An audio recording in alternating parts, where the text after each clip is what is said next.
I need you to stay with me for the next few minutes, because what I'm about to tell you is the kind of story that changes the way you see the people closest to you. I walked into my house on a quiet Friday afternoon, the kind of day where the sun hits the hardwood floors just right and you feel like life is finally on track. But by the time the sun went down, the life I'd spent 15 years building was ashes. What I found tucked away in a place it was never meant to be. Most people can't even bring themselves to say it out loud. Before we go deeper into this story, take a second and hit that subscribe button, give this video a like, and let us know where you're watching from. I'm curious to know how far these stories travel. My name is Elias Thorne. I lived in a quiet, tree-lined suburb of Columbus, Ohio. I was a structural engineer, a man who dealt in facts, blueprints, and solid foundations. My wife, Sarah, was the heart of our home.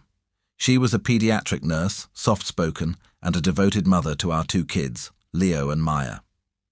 To anyone looking in from the outside, we were the gold standard of American family life. We had the SUV, the weekend soccer games, and the annual camping trips to the Smokies. The cracks didn't appear all at once. They started as tiny hairline fractures that I chose to ignore because I trusted her completely. Sarah started working extra shifts at the hospital. She'd come home smelling not like antiseptic and fatigue, but like expensive perfume and rain. When I'd ask how her day was, she'd give me these vague, rehearsed answers. Her phone, once left casually on the kitchen island, was now glued to her palm or tucked under her pillow. It was that Friday afternoon when the foundation finally crumbled.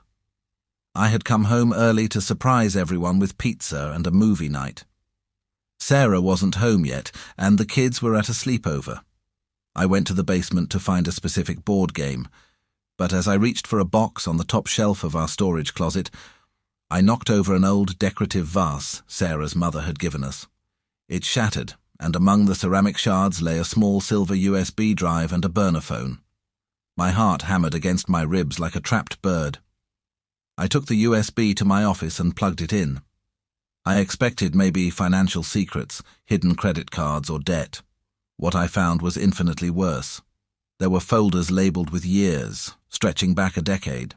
Thousands of photos. Sarah in places she never told me she visited. Hotels in Chicago, cabins in Maine. And in every single photo she was with a man I didn't recognize. I clicked into a folder titled Medical. My breath hitched. Inside were scanned documents, DNA results from 8 years ago. I felt the floor drop out from under me. The results were for Leo, my oldest son. My hands shook so violently I could barely track the cursor. The document stated, with cold clinical certainty, that I was not the biological father. I didn't stop there. I couldn't. I found another file, this one a spreadsheet. It was a log of payments. Every month for the last 10 years, Sarah had been sending thousands of dollars to an offshore account. It wasn't just an affair. It was a systematic siphoning of our life savings, our children's college funds, and even the equity in our home. She was funding a second life for a man who wasn't me. Before we continue, take a second and share your thoughts so far on this story below. I read every single one. If you were in Elias's shoes, finding out your child wasn't yours after nearly a decade, how would you even begin to process that? The man in the photos was Julian Vance. After some frantic searching, I realized he wasn't just some random lover. He was a man Sarah had been treating at the hospital years ago, a convicted fraudster who had been released on parole. I sat in the dark living room, the glow of the USB drive still burned into my retinas. When Sarah walked in at 7 p.m., she looked radiant. She started talking about a difficult patient, her voice light and melodic. I didn't say a word. I just slid the DNA results across the coffee table. The blood drained from her face so fast she had to grab the back of a chair to stay upright. She didn't deny it. Not at first. She tried to justify it. She claimed Julian was the love of her life, and that she had only married me because I was stable and a good provider for a child Julian couldn't care for at the time. She admitted that Maya, our daughter, was mine. But Leo was the anchor she used to keep me tied to her while she funneled my hard-earned money to Julian's investments. But Sarah had a secret. Even she didn't realize I'd uncovered. As I dug through the burner phone, I found messages from Julian that arrived that very afternoon. He wasn't in love with her, he was blackmailing her. He had evidence of a medical malpractice incident Sarah had covered up years ago, an incident that had cost a child their life. She wasn't sending him money out of love. She was buying his silence with my life's work. The family I thought I had was a lie, but the crime she committed at the hospital was a tragedy. I looked at the woman I had loved for 15 years and saw a stranger.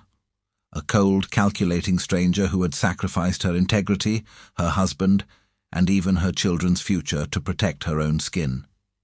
I didn't yell. I didn't scream. I called my lawyer that night. Because Sarah had committed financial fraud by forging my signature on home equity loans, the police were involved within 48 hours. The perfect nurse was suddenly the lead in a criminal investigation. But the hardest part wasn't the police. It was the children. How do you tell an 8-year-old boy that the man he calls dad isn't his father? How do you tell a 6-year-old girl that her mother might be going to prison? I had to protect them from the blast radius of Sarah's implosion.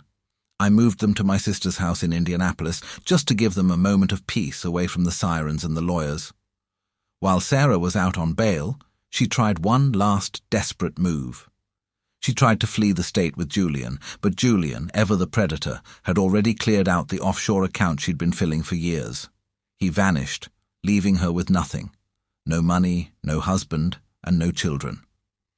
She was arrested at a bus station, alone and broken. The trial was a media circus in our small town.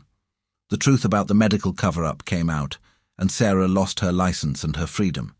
She was sentenced to 12 years for fraud and her role in the malpractice cover-up.